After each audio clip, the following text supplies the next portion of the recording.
This tale revolves around an intricate journey of personal growth and the sometimes complicated relationships we foster in our lives. At the center is my sister-in-law, Stephie, who not only shares blood ties with my husband, Andy, but also a shadowy past filled with memories of bullying, tension, and unexpected twists. Looking back, it's difficult to understand how someone who was once the architect of my insecurities now occupies the title of sister-in-law. Stephie and I shared the same high school, but not the same experiences. I was what most would call an archetypal nerd. Skinny, overwhelmed by braces, and desperately trying to navigate the choppy waters of adolescence.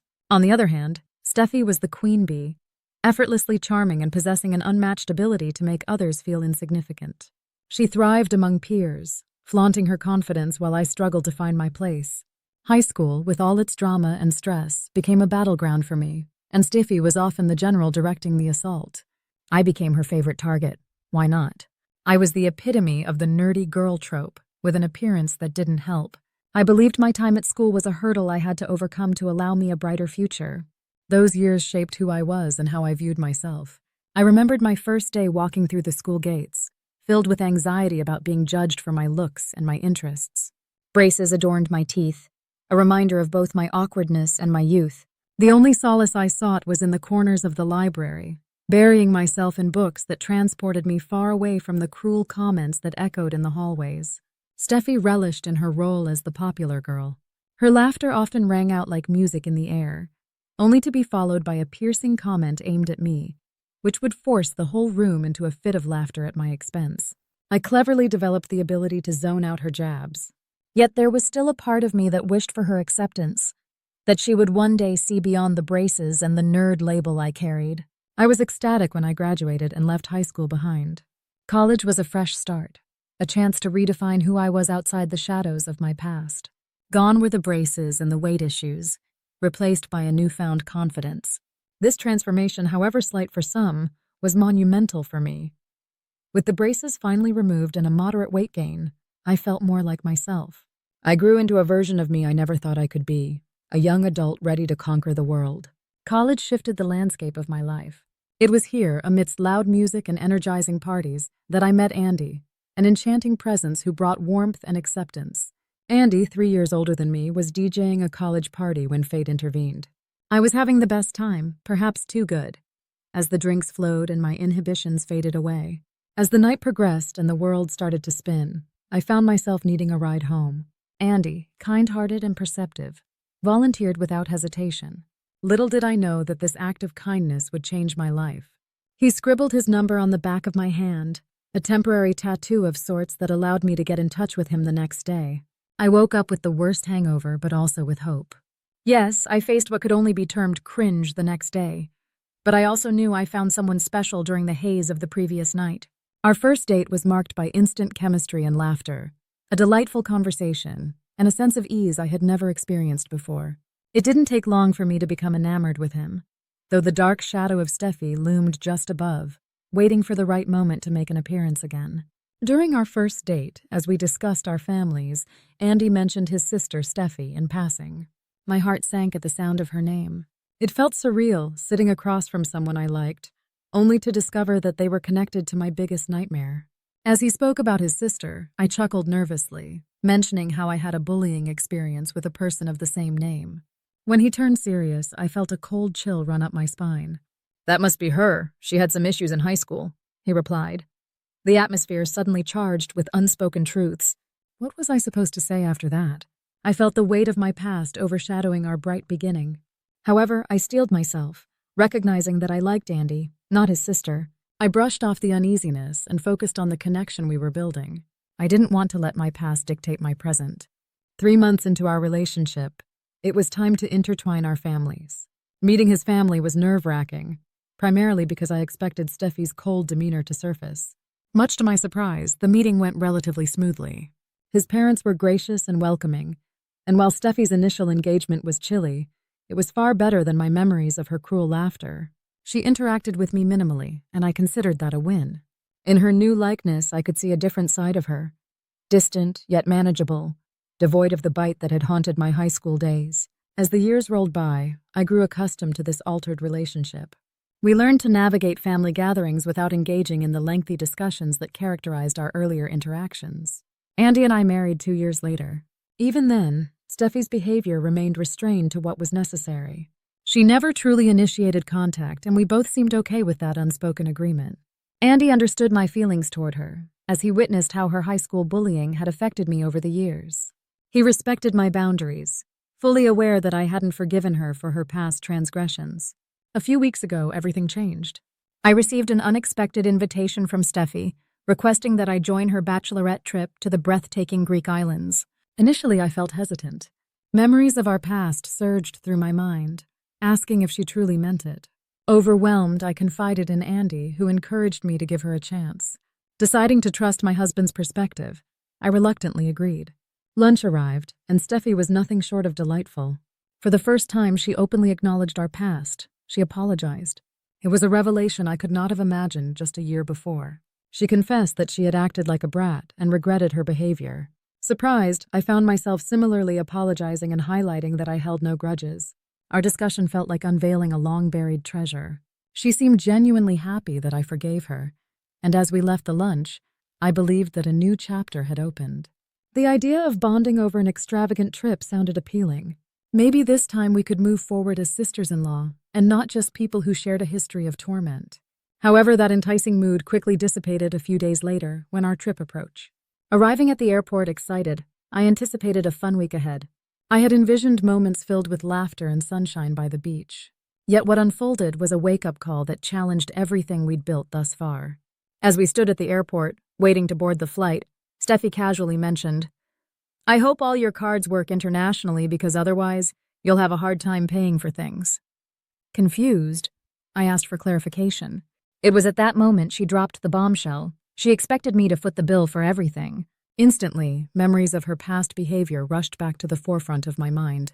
My disbelief turned into frustration as I realized this was her plan all along. "Not just for yourself, but for everyone. I thought you'd cover everything since I picked an expensive destination," she insisted, continuing to act as though this was an unspoken agreement between us. I stood there dumbfounded, grappling with the absurdity of her assumption. Not only had she never discussed this with me, but the audacity to think I would pay for her and her friends' expenses for a trip I had agreed to join was beyond comprehension. I had entered this journey ready to bond, only to become a source of financial support. Left with more questions than answers, I turned to her. "Are you serious? This wasn't discussed. How do you expect that from me?" I asked, hoping that some sense would break through her entitlements.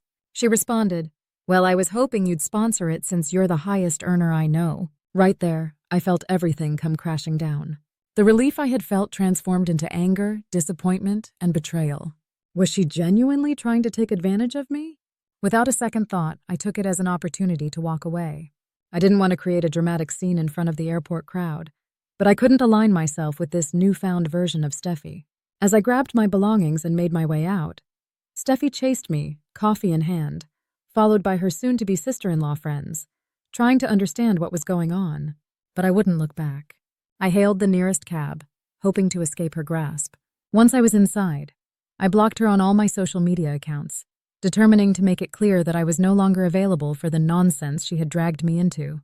Calling Andy, I shared my disappointment and frustration, and to my amazement, he responded with indignant anger. "That's unacceptable," he exclaimed, pledging to call his parents immediately to inform them of the fiasco, something I hadn't anticipated. The ensuing family fallout was explosive. My husband's parents were appalled when they learned of Stephie's expectations. They had hoped for a new chapter in our relationship, but they hadn't accounted for her blatant disrespect and manipulation. Andy's disappointment in his sister weighed heavily on him, as he realized once more the extent of her misguided sense of entitlement. The next few days passed in silence. I welcomed the peace that came from avoiding further conflict. I knew Andy was busy on the phone with his family, expressing disbelief and disappointment. Deep down, I anticipated the inevitable rerun of blame where Stephie would surely point fingers at me. Then it happened. The wheels of fate turned yet again. Just 2 days after the airport incident, news arrived that Stephie's wedding was canceled, and her fiancé had left her. The exact cause of the breakdown became apparent as the details trickled down from Andy to me. My heart sank. How could this spiral out of control so quickly? Stephie had publicly blamed our family for ruining her relationship, wrapping it all around the notion that I was responsible for her chaotic life. I prepared myself to roll my eyes, thinking it was almost comical how she painted herself as the victim. Her fiancé had finally reached his breaking point after Stephie had claimed she was dealing with family drama, leading to a clash over wedding expenses shortly after our airport fiasco. Her parents, who had initially offered financial support for the wedding, withdrew their help upon learning of her behavior and the disrespect shown to our family. This turn of events made Andy infuriated on my behalf. "We did nothing wrong, and yet she's trying to be a martyr," he exclaimed. "I'm going to tell my parents about her manipulation." As much as I wanted to lend my support, it was hard not to feel some sense of smug satisfaction watching her world crumble. Ironically, I, the former target of her bullying, was now watching someone who had spurred on my insecurities struggle through temperamental waters. Her attempts to frame me as the villain were met with skepticism by family members. They couldn't fathom that the quiet girl whom Stephie had bullied would somehow be the architect of her undoing. It lessened the weight of guilt that had begun to pile on my conscience. Weeks turned into days, and the fallout continued to surface.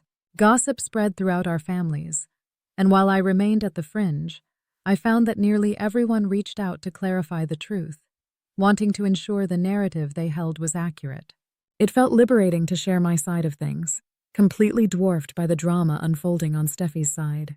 None of this was my doing. She had chosen to bully me in high school, crafting a sense of reality that was thoroughly uninviting.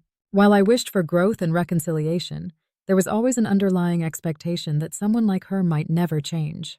I was further saddened to learn how devastated she felt as her life disintegrated. Being penniless days before the wedding she had envisioned was undoubtedly disheartening. Yet she insisted on painting herself as the victim, unable to acknowledge how her past behavior had led her to this moment of reckoning. Eventually, the climax of this tumultuous episode left her to blame others wildly, grasping at straws to justify her circumstances. She even knocked on the door of her fiancé's house, attempting to place the weight of the wedding's cancellation at his feet, laying bare her inability to accept her misdeeds. Just when I thought we had seen the worst, news arrived that Stephie had moved back in with her parents, who maintained a grudging acceptance of her return. The irony of it all was overwhelming.